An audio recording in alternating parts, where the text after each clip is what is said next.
ભાવનગરમાં 3 દિવસ પહેલા ગુમ થયેલ બાળકની લાશ મળી આવી। ગારિયાધારના ખોડવદરી ગામમાં બાળક ગુમ થયો હતો। માસૂમ ફૂલ જેવા બાળકની કુવામાંથી લાશ મળી આવતા જ પરિવાર ભાંગી પડ્યો। છેલ્લા 3 દિવસથી પરિવારજનો બાળકની શોધખોળ કરી રહ્યા હતા। પોલીસે તપાસ કરતા બાળકનો મૃતદેહ મળી આવ્યો છે। સંવાદદાતા નીતિન જોડાઈ ગયા છે વધુ જાણકારી સાથે। નીતિન, આજે બાળક ગુમ થયો હતો અને હવે મૃતદેહ મળ્યો છે, શું જાણકારી તેને લઈ? ચોક્કસ વાત કરીએ તો જે આ ઘટના બની છે તે ગારિયાધાર તાલુકાના ખોડવદરી ગામમાંથી 3 દિવસ પહેલા જે બાળક છે તે ગુમ થયો હતો। માત્ર 9 વર્ષ ઉંમરનો બાળક હતો અને તે તેમના ઘર પાસે રમતો હતો। તેમના સીસીટીવી પણ સામે આવ્યા છે। ત્યારે બાળકના પરિવારજનોએ મિસિંગ થયાની ગારિયાધાર પોલીસ સ્ટેશનમાં ફરિયાદ પણ નોંધાવી હતી। છેલ્લા 3 દિવસથી આ બાળકના પરિજનો છે તે તેની શોધખોળ કરી રહ્યા હતા, પરંતુ આખરે આ એના પરિવારજનો છે તેમને ત્યાંના કુવામાંથી આ બાળકની લાશ મળી। એટલે કંઈક ને કંઈક બાળકના પરિવારનો આક્ષેપ છે કે બાળકનું કોઈ કારણોસર અપહરણ કર્યું અને ત્યારબાદ તેની હત્યા કર્યા હોય એની આશંકા સેવાઈ રહી છે। હાલ પોલીસ આ દિશામાં વધુ તપાસ હાથ ધરી રહી છે। આભાર નીતિન જાણકારી માટે।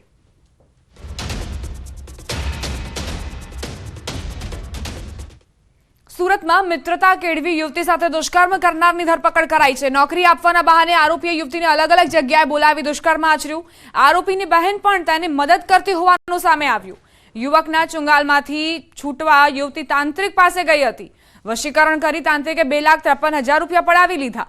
સમગ્ર મામલે આરોપી યુવક, તેની બહેન અને તાંત્રિક સામે ફરિયાદ નોંધાઈ છે।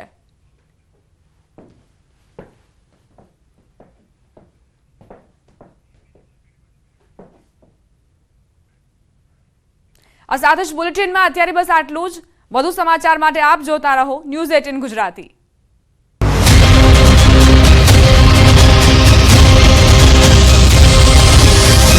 હવે સવાલ છે। રાજકોટમાં કાર્યકર્તા સંમેલનમાં રૂપાલા શાયરાના અંદાજમાં દેખાયા, કહ્યું ફાનુસ બનકર जिसकी हिफाजत हवा करे वो शमा क्यों बूझे जिसको रोशन खुदा करे।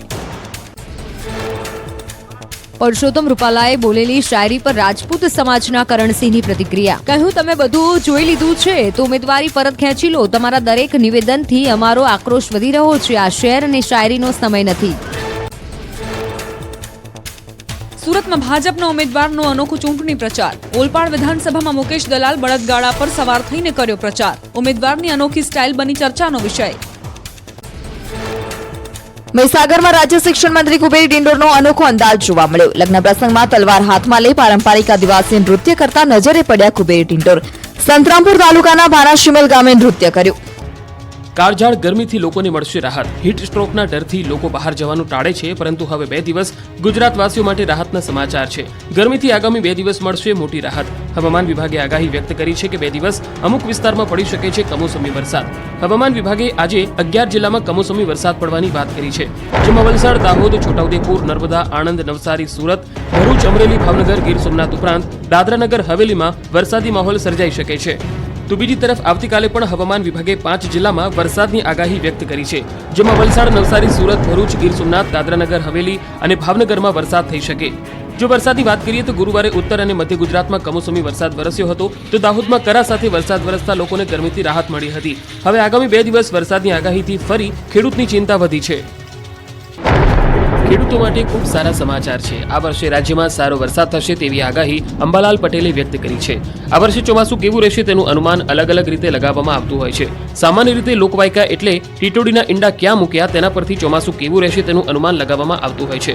ત્યારે લુણાવાડા તાલુકાના દલુખડિયા ગામમાં ટીટોડીએ 4 ઈંડા મૂક્યા છે। હવામાન નિષ્ણાત અંબાલાલ પટેલે ન્યૂઝ 18 ગુજરાતી સાથેની વાતમાં જણાવ્યું કે ટીટોડી 4 ઈંડા મૂકે તેના પરથી એવું નક્કી થાય કે વરસાદ 4 માસ સારો રહેશે। જો 1 ઈંડું મૂકે તો અષાઢમાં વરસાદ, 2 ઈંડા મૂકે તો શ્રાવણ માસમાં વરસાદ, 3 ઈંડા મૂકે તો ભાદરવા મહિનામાં વરસાદ અને 4 ઈંડા મૂકે તો 4 મહિના વરસાદ આવશે તેવી માન્યતા છે। અંબાલાલ પટેલે વધુમાં જણાવ્યું કે ઈંડાની અણીઓ નીચે રહે તો વરસાદ સારો થાય છે। ટીટોડી ઊંચા સ્થાન પર ઈંડા મૂકે તો ચોમાસું ભરપૂર રહે છે। ઈંડા નીચે મૂકે તો ચોમાસું નબળું રહે છે।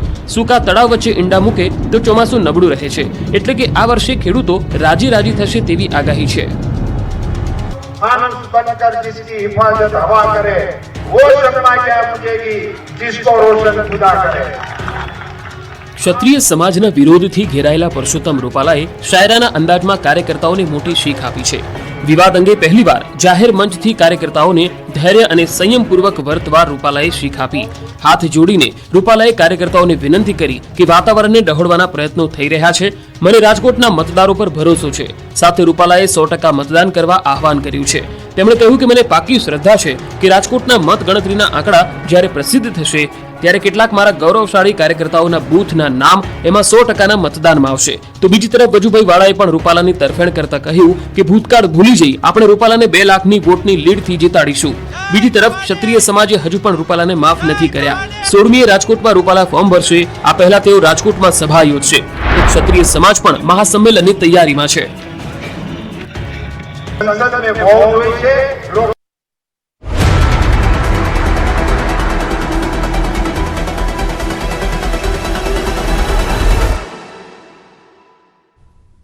વસંત મસાલા.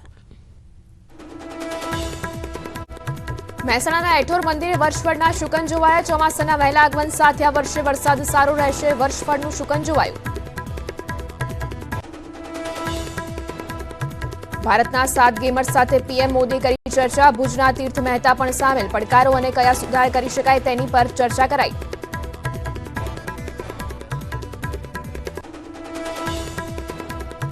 રાજકોટમાં આવતીકાલે મળશે ક્ષત્રિય સમાજનું સંમેલન. રાજકોટ પોલીસ આપી શકે છે મંજૂરી. 250થી વધુ પોલીસ અધિકારીઓ બંદોબસ્તમાં રહેશે તહેનાત.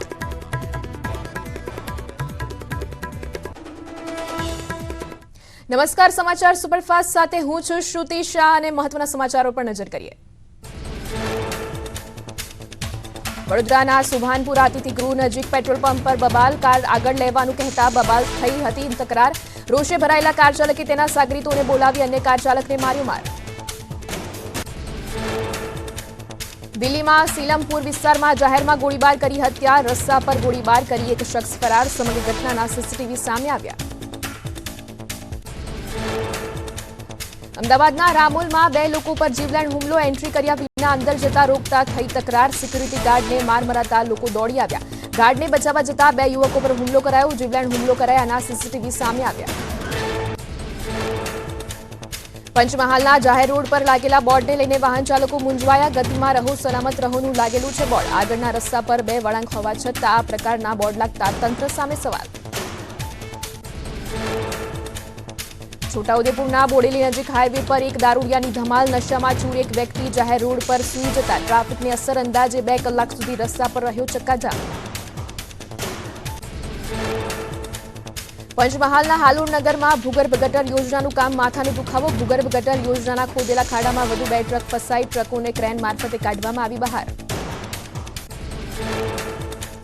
દિલ્હી મુંબઈ એક્સપ્રેસ હાઈવે પર એશિયન પેઇન્ટ ભરેલી ટ્રકમાં લાગી આગ. 2 ટ્રક વચ્ચે